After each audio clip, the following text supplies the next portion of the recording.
Good morning student. KDRS school की online classes में एक बार फिर आपका स्वागत है। पिछले वीडियो में हमने प्रोबेबिलिटी टॉपिक की एक्सरसाइज 16.5 के क्वेश्चन नंबर 4, 5 और 6 या 5, 6 और 7 का अध्ययन किया था। 4, 5, 6 का अध्ययन किया था और आज के इस वीडियो में हम इस एक्सरसाइज के नेक्स्ट क्वेश्चनों की चर्चा करेंगे, जिनमें से सबसे पहला क्वेश्चन है क्वेश्चन नंबर 7।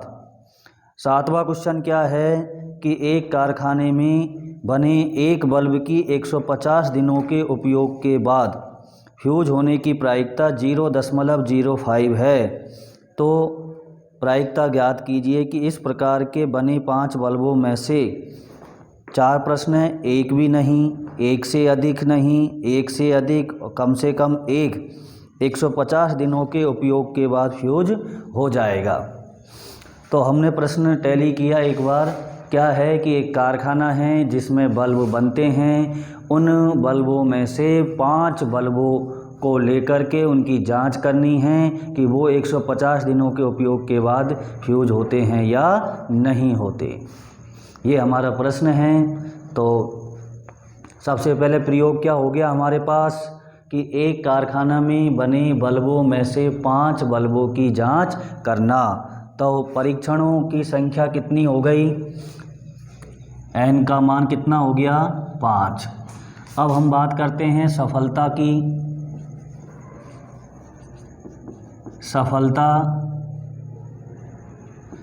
सफलता पिछले वीडियो में मैंने बताया था कि सफलता उसे माना जाता है जो प्रश्न में पूछा जाता है। तो प्रश्न में पूछा है 150 दिनों के उपयोग के बाद फ्यूज हो जाना।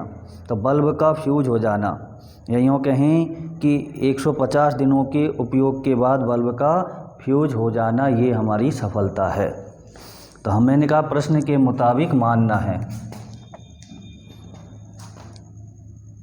बल्ब का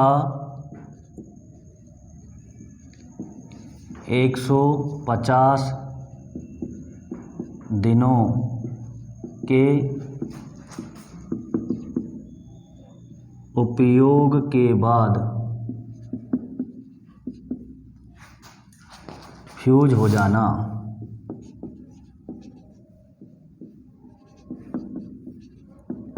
ये सफलता है। तो सफलता की प्रायिकता स्मॉल p, और स्मॉल p सफलता की प्रायिकता हमें प्रश्न में दे रखी है। फ्यूज होने की प्रायिकता 0.05। तो सफलता की प्रायिकता हो गई 0.05। तो दशमलव हटाएं तो ये हो जाएगा 5/100। क्यों निकाले यहीं पर 1 माइनस स्मॉल p करके? 1 माइनस 5/100 बराबर कितना हो गया? 95/100। p आ गया, q आ गया और n आ गया। अब हम देखें पहला प्रश्न हमारा क्या पूछा है कि एक भी नहीं फ्यूज होगा, यानी 5 बल्बों की जब आप जांच करोगे तो एक भी बल्ब फ्यूज नहीं होगा। पहला प्रश्न, एक भी बल्ब फ्यूज नहीं होगा, इसका मतलब एक भी सफलता हाथ नहीं लगी, इसका मतलब सफलताओं की संख्या 0। तो प्रोबेबिलिटी ऑफ x इक्वल 0 हमसे पूछा है। सूत्र हमारे पास है ही कि probability of capital X equal small x NCx q की power n minus x into p की पावर x।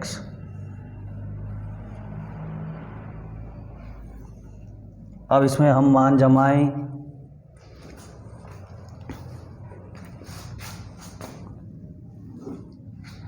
तो x बराबर 0, p of x equal 0, n का मान 5, 5c0, q का मान 95/100 की whole power n minus x into p का मान 5/100 की पावर x।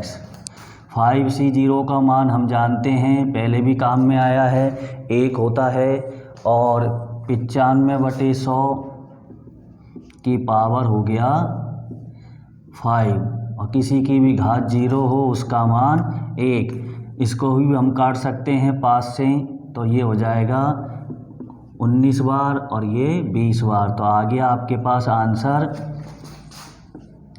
19/20 की होल पावर 5।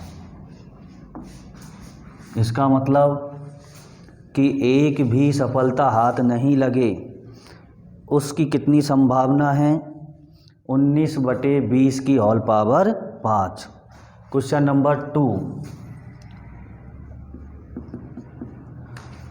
2 में क्या है? एक से अधिक नहीं, एक से अधिक नहीं, एक से अधिक नहीं का मतलब प्रोबेबिलिटी ऑफ एक से अधिक नहीं यानी एक या एक से कम, तो ये हो जाएगा x ≤ 1। तो यहाँ पर ये याद करना है हमें दूसरे प्रश्न में। तो सूत्र वो है ये हमारे पास, एक से अधिक नहीं का मतलब एक या एक से कम, और एक से कम का मतलब एक, x बराबर 1 और x बराबर 0। प्रोबेबिलिटी ऑफ x बराबर 0 प्लस प्रोबेबिलिटी ऑफ x बराबर 1। सूत्र हमने पहले ही लिख दिया है, इसलिए वापस लिखने की आवश्यकता नहीं है। तो हम सीधे ही मानों को जमाएं। x बराबर 0 वैसे तो हमने ऊपर निकाला है, तो इसको डायरेक्ट भी आप लिख सकते हो 19/20 की होल पावर 5।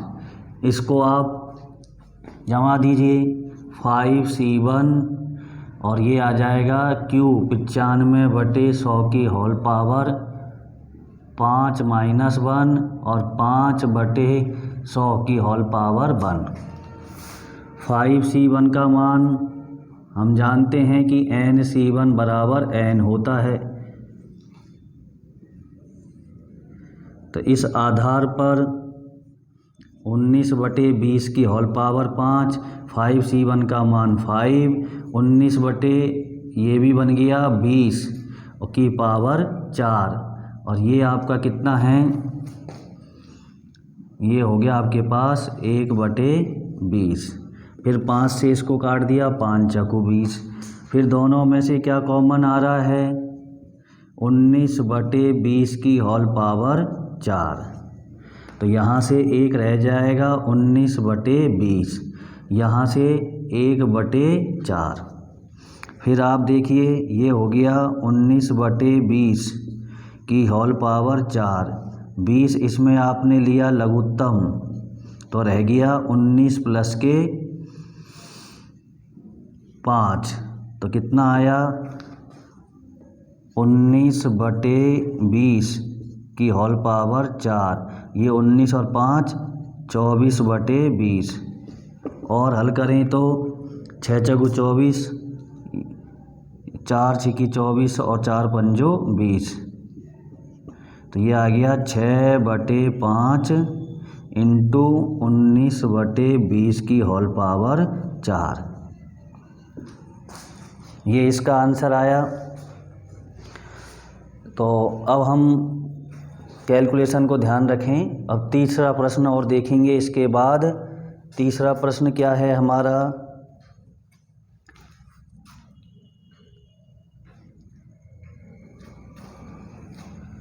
यहाँ से मिटाएं।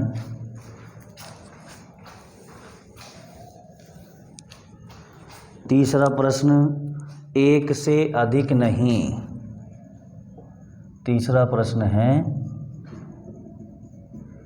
एक से अधिक नहीं। एक से अधिक नहीं का मतलब, एक से अधिक नहीं का मतलब ये तो हमने ले लिया। दूसरा था एक से अधिक नहीं, तो एक या एक से कम। अब तीसरा है एक से अधिक, तो एक से अधिक का मतलब क्या हो जाएगा? Probability of x > 1। एक से अधिक बल्ब फ्यूज हो जाएंगे। एक से अधिक बल्ब फ्यूज हो जाएंगे, इसकी कितनी संभावना है? तो एक से अधिक में कौन कौन से आएंगे? 2, 3 और 4। एक तरीका तो ये है, और दूसरा तरीका क्या है कि हम 1 में से 0 और 1 को घटा दें तो भी ये आ जाता है। और 0 और 1 को घटाना हमारे लिए बेटर है, क्योंकि वो सीधा की सीधा ये रहा हमारे पास। तो हमारे पास पहले से है तो हम यही करें कि probability of x is greater than 1 बराबर 1 minus probability of x is less than equal 1। एक से अधिक, एक या एक से कम, तो टोटल मिलाकर के 1। तो इसका मान है हमारे पास, मान को जमा दो। 6/5 इंटू 19/20 की होल पावर 4, यही इसका आंसर होगा।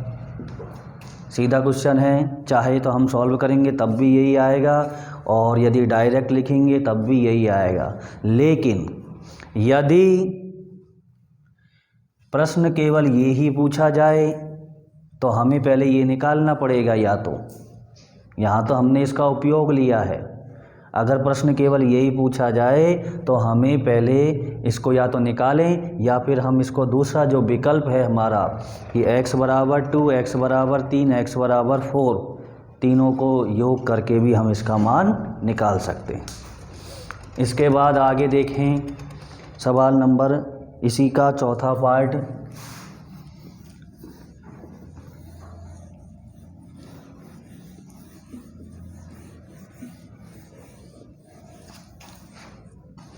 इसी का चौथा पार्ट क्या है? इसी का चौथा पार्ट है कम से कम एक। कम से कम एक का मतलब क्या हो गया? एक या एक से अधिक। कम से कम एक का मतलब क्या हो गया? प्रोबेबिलिटी ऑफ एक या एक से अधिक। कम से कम एक का मतलब एक या एक से अधिक। तो इसमें हम क्या करें कि केवल हमको क्या करना है, probability of x is less greater than equal 1 में से घटा दो। x इक्वल 0 ही तो बचा, केवल 1, 2, 3, 4 ये तो आ गए और 0 रह गया, तो 0 घटा दिया 1 में से। इसका मान भी हम पहले निकाल चुके हैं।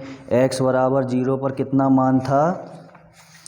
x बराबर 0 हमारा पहला क्वेश्चन था, और पहले क्वेश्चन में जो आंसर था वो है हमारे पास 19/20 की होल पावर 5। 19/20 की होल पावर 5, तो ये इसका सीधा ये आंसर आ गया। इस प्रकार से यदि हम थोड़े से दिमाग का प्रयोग करते हैं तो कैलकुलेशन हमें कम करनी पड़ती है, अन्यथा कैलकुलेशन ज़्यादा हो जाएगी इन सवालों में। ठीक, अब हम नेक्स्ट क्वेश्चन की ओर बढ़ते हैं, क्वेश्चन नंबर 8। हाँ जी, क्वेश्चन नंबर 8 पे देखें हम। एक बहुविकल्पीय परीक्षा में 5 प्रश्न हैं जिनमें प्रत्येक के 3 संभावित उत्तर हैं, जिनमें से केवल एक ही सही उत्तर है। इस बात की क्या प्रायिकता है कि एक विद्यार्थी केवल अनुमान लगाकर 4 या अधिक प्रश्नों के सही उत्तर दे देगा। तो हमने प्रश्न पढ़ा, अब हम देखेंगे प्रश्न है क्या कि एक बहुविकल्पीय परीक्षा है। बहुविकल्पीय मतलब एक से अधिक विकल्प वाले प्रश्न। तो ऐसे प्रश्न हैं जिनमें से विद्यार्थी को 5 प्रश्नों का उत्तर देना है। तो यहीं पर हमारे परीक्षण कितने हो गए? परीक्षणों की संख्या n बराबर 5। अब बात आती है सफलता की। तो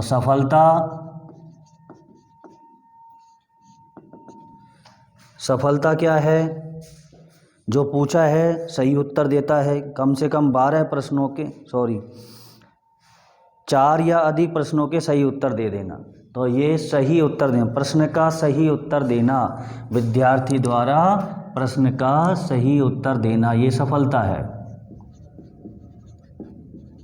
विद्यार्थी द्वारा प्रश्न का सही उत्तर देना। तो सफलता क्या हो गई? Small p। सही उत्तर देने की संभावना कितनी है विद्यार्थी की? वो कहता है कि एक प्रश्न है जिसके 3 संभावित उत्तर हैं, उनमें से एक सही है। 3 संभावित उत्तर है जिनमें से एक सही है, तो सही तो एक ही है, तो अनुकूल परिणाम 1 और कुल परिणाम 3। तो इसका मतलब सही उत्तर देने की प्रायिकता आ गई 1/3 और गलत उत्तर देने की प्रायिकता 1 - p कर दो। तो ये 1 - 1/3 बराबर 2/3। अब पूछा क्या है, इस पर विचार करें। वो कहता है कि 4 या अधिक प्रश्नों के सही उत्तर देना। 4 या अधिक प्रश्नों के सही उत्तर देना, इसकी कितनी संभावना है? 4 या 4 से अधिक। तो 4 या 4 से अधिक का मतलब probability of x is greater than equal 4। 4 या 4 से अधिक प्रश्नों के सही उत्तर देना, यानी 4 या 4 से अधिक सफलताओं की प्रायिकता इसको चाहिए। तो अब हम सूत्र हमारा है ही probability of capital X equal small x n cx q की पावर n-x p की पावर x। एक प्रश्न में सूत्र केवल एक ही बार लिखना है आपको। सूत्र लिख दिया, मानों को जमाएं। p of capital X equal, अब ये हो जाएगा x is greater than equal 4, तो x बराबर 4 और प्लस x बराबर 5। 6 नहीं होगा। क्यों नहीं होगा? क्योंकि परीक्षण कितने हैं? 5, यानी अधिकतम सफलता 5 हो सकती है। अब इनमें मानों को जमाओ। 5c4 q का मान 2/3 की होल पावर 5 - 4 इंटू 1/3 की होल पावर 4। 5c5 2/3 की होल पावर 5 - 5 इंटू 1/3 की होल पावर 5।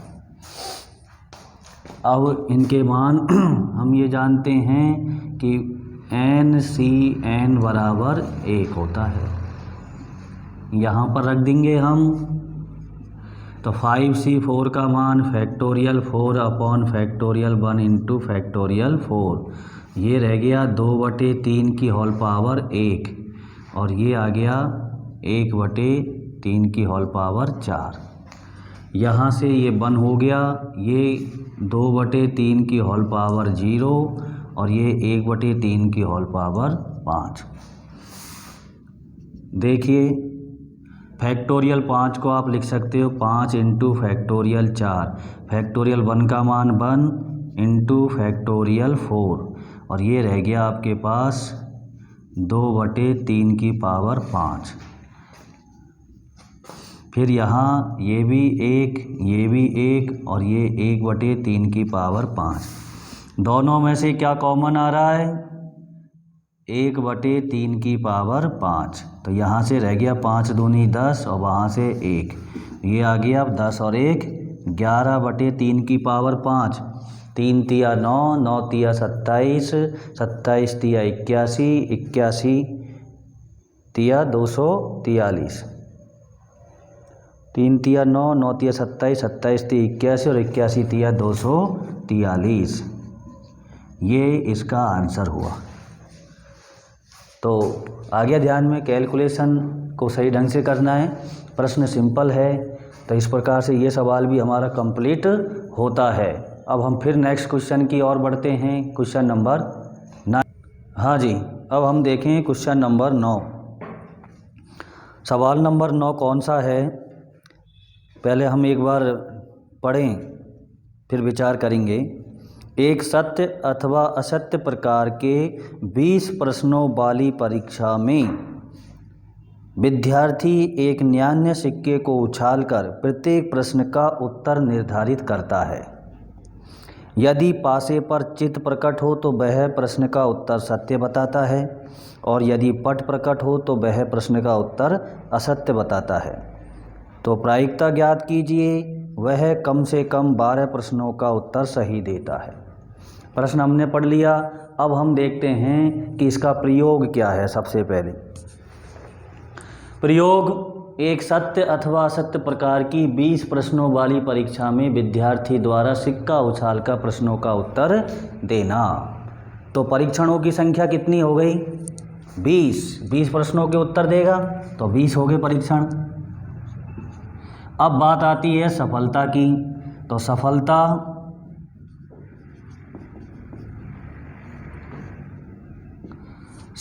क्या है? क्या पूछा है हमसे? प्रश्नों का सही उत्तर देना। विद्यार्थी द्वारा प्रश्न का सही उत्तर देना। विद्यार्थी द्वारा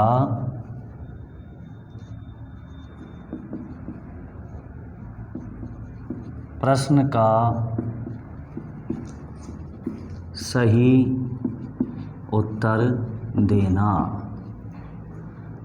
तो स्मॉल p, सफलता की प्रायिकता, सही उत्तर देने की प्रायिकता कितनी होगी, हम इस पर विचार करें। प्रश्न में कहा है कि विद्यार्थी सिक्का उछालकर प्रश्न के उत्तर का निर्धारण करता है। वो कहता है कि चित आता है तो वह प्रश्न का उत्तर सत्य बताता है। तो हम देखेंगे जब हम सिक्के को उछालते हैं, न्याय सिक्के को उछालते हैं। न्याय सिक्के का मतलब है न्याय करने वाला सिक्का, और न्याय करने वाले सिक्के के लिए चित और पट आने की जो संभावना है वो होती है समान, 50-50%। तो इसका मतलब सही उत्तर देने की संभावना भी 50% है और गलत उत्तर देने की संभावना भी 50% है। तो हम सफलता की प्रायिकता 50%, 50/100 बराबर 1/2, और Q वो भी 50% है, वही 50/100 बराबर 1/2। P आ गया, Q आ गया, N आ गया। अब बात करते हैं कि प्रश्न में कितनी सफलताओं की प्रायिकता हमसे पूछी है। तो प्रश्न में लिखा है कम से कम 12 प्रश्नों का सही उत्तर देने की संभावना कितनी है। तो कम से कम 12 प्रश्नों की सफलता, कम से कम 12 प्रश्न, तो इसका मतलब 12 या 12 से अधिक। Probability of x is greater than equal 12 या 12 से अधिक सफलताओं की प्रायिकता हमसे पूछी है। तो ये हमारा formula P of x equal small x NCx Q की पावर n-x इंटू P की पावर x। मान रखें x equal x is greater than equal 12। तो 12 या 12 से अधिक में कौन कौन से आएंगे? P ऑफ x बराबर 12 प्लस P ऑफ x बराबर 13 plus dot dot dot plus P of x बराबर 20 तक आएंगे। 12, 13, 14, 15, 16, 17, 18, 19 और 20। अब हम इनके मानों को जमाएं। x बराबर 12 और n बराबर 20। 20c 12 1/2 की होल पावर 20 माइनस 12 इंटू 1/2 की होल पावर 12 प्लस 20c 13 1/2 की होल पावर 20 माइनस 13 इंटू 1/2 की होल पावर 13 प्लस लास्ट का 20c 20 1/2 की होल पावर 20 माइनस 20 1/2 की होल पावर 20। सबको लिखने की आवश्यकता नहीं है, डॉट लगा करके भी हम कर सकते हैं।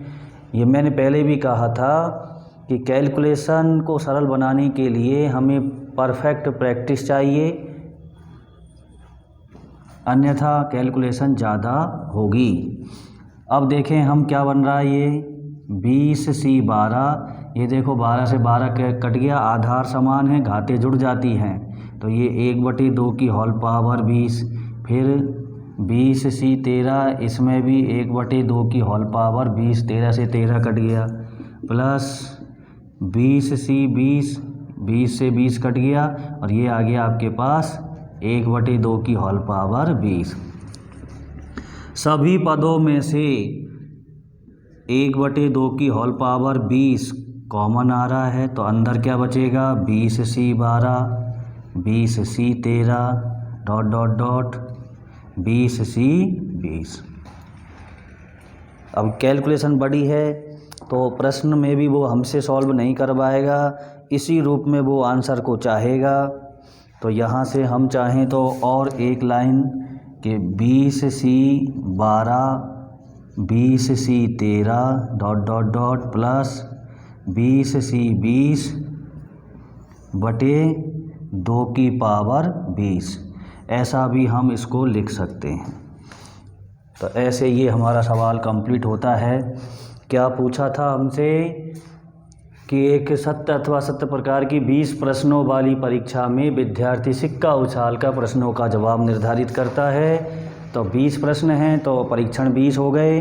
प्रश्न का सही उत्तर देना ये सफलता है। तो सही उत्तर डिसाइड करता है सिक्का उछालने से, और सिक्का उछालेंगे तो चित और पट आने की संभावना समान होती है, इसलिए सही और गलत उत्तर देना की संभावना भी समान होगी।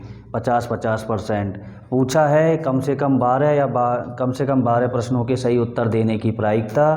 तो 12 या 12 से अधिक, ये सूत्र आ गया 12, 13, 14, 15, 16, 17, 18, 19 और 20। कैलकुलेशन करेंगे तो सब में से कॉमन आ रहा है 1/2 की होल पावर 20, और ये हमारा आंसर बचा। इस प्रकार से ये क्वेश्चन हमारा कंप्लीट होता है। और नेक्स्ट वीडियो में हम इस टॉपिक की इस एक्सरसाइज के क्वेश्चनों का अध्ययन करेंगे। धन्यवाद।